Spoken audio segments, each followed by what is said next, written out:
Book 7, The Book of Yoga. Canto 2, The Parable of the Search for the Soul, page 486. The occult seeker into the open came. He heard the far and touched the intangible. He gazed into the future and the unseen. He used the powers earth instruments cannot use. A pastime made of the impossible. He caught up fragments of the omniscient's thought. He scattered formulas of omnipotence. Thus man in his little house made of earth's dust grew towards an unseen heaven of thought and dream, looking into the vast vistas of his mind.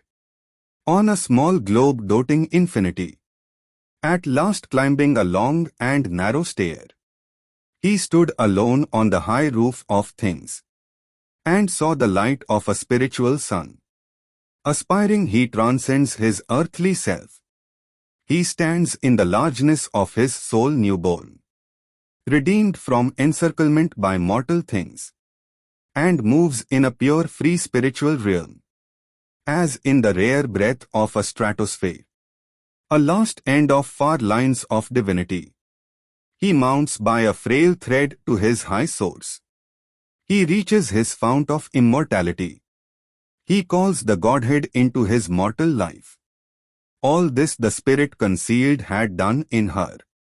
A portion of the mighty Mother came into her as into its own human part, amid the cosmic workings of the gods.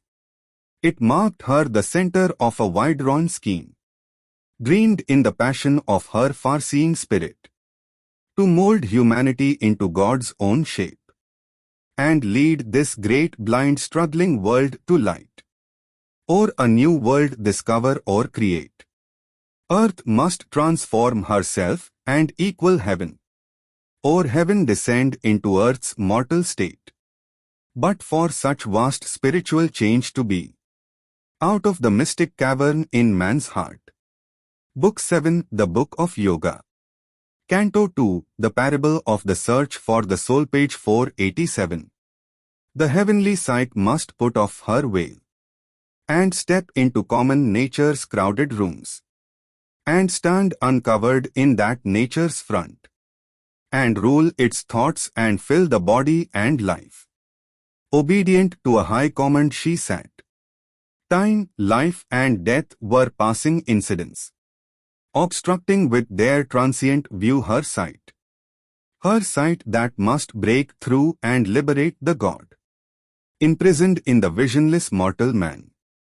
The inferior nature born into ignorance still took too large a place, it veiled herself, and must be pushed aside to find her soul. End of Book 7, Canto 2.